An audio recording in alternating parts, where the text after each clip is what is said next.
क्या कभी आपको लगता है कि आपकी जिंदगी में कोई उद्देश्य नहीं है? क्या आप एक सार्थक और खुशहाल जीवन जीना चाहते हैं? अगर आपका जवाब हाँ है, तो चिंता मत कीजिए, आप अकेले नहीं हैं। बहुत से लोग अपनी जिंदगी में अपने उद्देश्य की तलाश में जीते हैं, लेकिन आज मैं आपको कुछ ऐसे उपाय बताऊंगा जिनसे आप अपना जीवन उद्देश्य ढूंढ सकते हैं, इकिगाई के जरिए। इकिगाई एक जापानी शब्द है जो दो शब्दों से मिलकर बना है।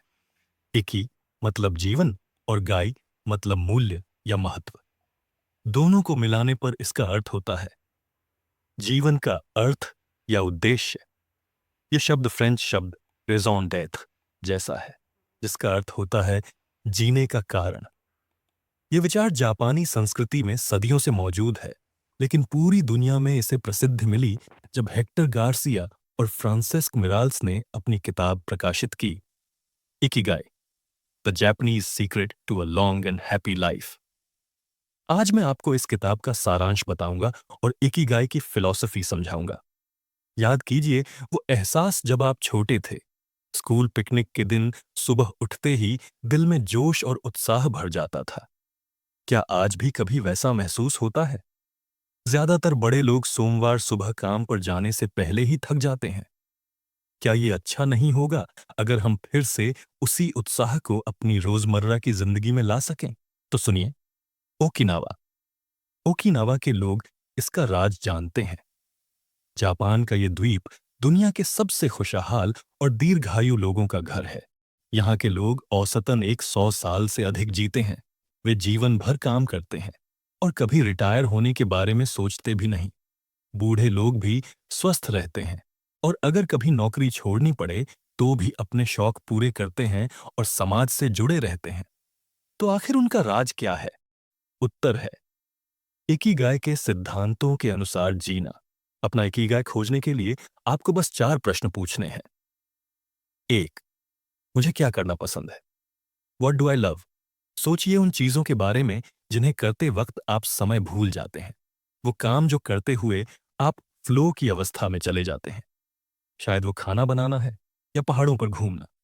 अपनी बचपन की यादों में जाइए। क्या चीज आपको तब खुशी देती थी? अपने माता पिता से पूछिए, आप बचपन में क्या करना पसंद करते थे? ज्यादा मत सोचिए, बस जो मन में आए लिख लीजिए। वाक्य शुरू कीजिए, मैं खुश होता होती हूं जब। 2, दुनिया को किस चीज की जरूरत है? What does the world need? पहला सवाल था। मुझे क्या चाहिए? अब सोचिए, दूसरों को क्या चाहिए?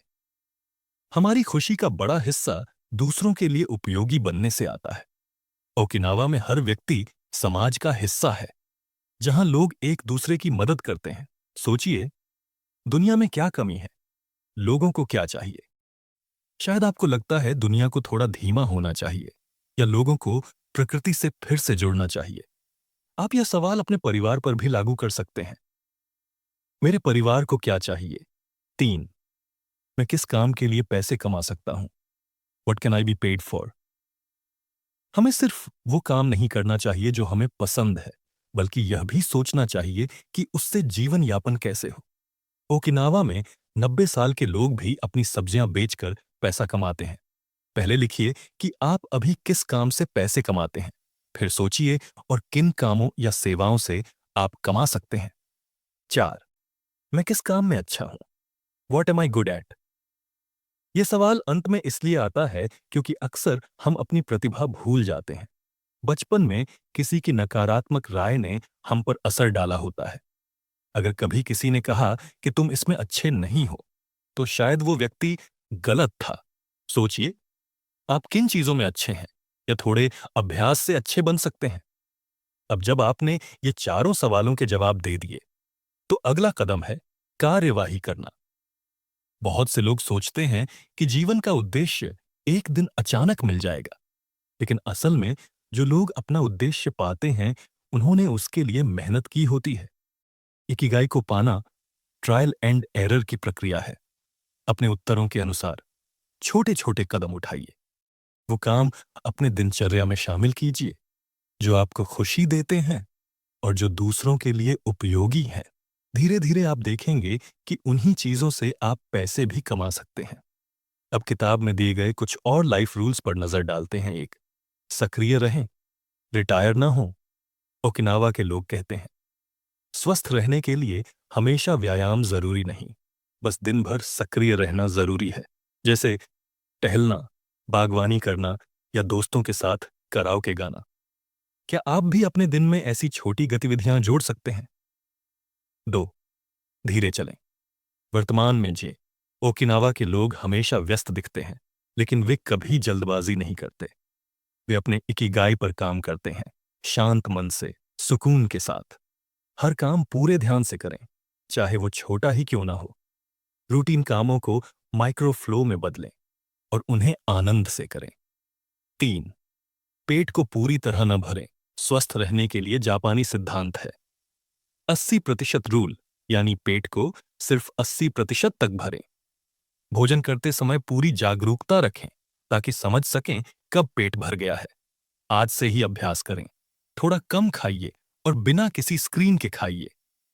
4, अच्छे दोस्तों से घिरे रहें। दोस्तों और परिवार के साथ समय बिताना इकिगाई का अहम हिस्सा है। प्यार, सराहना और अपनापन, यही हमें सच्ची खुशी देते हैं। इसलिए हमेशा सकारात्मक और समर्थन करने वाले लोगों के साथ रहें। 5, अपने अगले जन्मदिन तक फिट हो जाइए। शरीर भी पानी की तरह है, जब बहता रहता है तो ताजा रहता है। रोज थोड़ा थोड़ा मूवमेंट करें। एक्सरसाइज न सिर्फ शरीर बल्कि मस्तिष्क को भी खुश रखती है। 6, मुस्कुराइए। मुस्कान आपकी ऊर्जा बढ़ाती है, सकारात्मकता आकर्षित करती है। और याद रखिए, मुस्कुराने में चेहरे की कम मांसपेशियां लगती हैं। 7, प्रकृति से जुड़िए। प्रकृति में रहना तनाव कम करता है, खुशी के हार्मोन बढ़ाता है। जापानी शब्द शिनरिन योकू का अर्थ है फॉरेस्ट बैथिंग, यानी प्रकृति को पांचों इंद्रियों से महसूस करना। पक्षियों की आवाज सुनिए, हवा की खुशबू लीजिए, प्रकृति की सुंदरता को महसूस कीजिए। 8, आभार व्यक्त कीजिए। हर दिन कुछ समय निकालिए किसी व्यक्ति या चीज के प्रति कृतज्ञता महसूस करने के लिए। शुक्रिया कहने से दृष्टिकोण बदलता है और जीवन में सकारात्मकता आती है। 9, अपने इकिगाई का पालन कीजिए। सबसे महत्वपूर्ण नियम, अपना जीवन अपने इकिगाई के अनुसार जिए। हर व्यक्ति का इकिगाई अलग होता है, लेकिन हर एक का मकसद अर्थपूर्ण जीवन जीना होता है। इकिगाई हमें हर दिन ऊर्जा देता है, यही हमारा एक्सिस्टेंशियल फ्यूअल है। अगर आपने अभी तक अपना इकिगाई नहीं पाया, तो याद रखिए विक्टर फ्रैंकल का कथन, अगर तुम नहीं जानते कि तुम्हारा मिशन क्या है, तो इस समय तुम्हारा मिशन है उसे ढूंढना। और बस, अब आप भी अपने जीवन का इकिगाई खोज सकते हैं और एक खुशहाल, अर्थपूर्ण जीवन जी सकते हैं। अगर आपको यह वीडियो पसंद आया हो, तो इसे लाइक करें, शेयर करें और ऐसे ही प्रेरणादायक बुक समरीज के लिए चैनल को सब्सक्राइब करना न भूलें। धन्यवाद, फिर मिलेंगे अगले वीडियो में।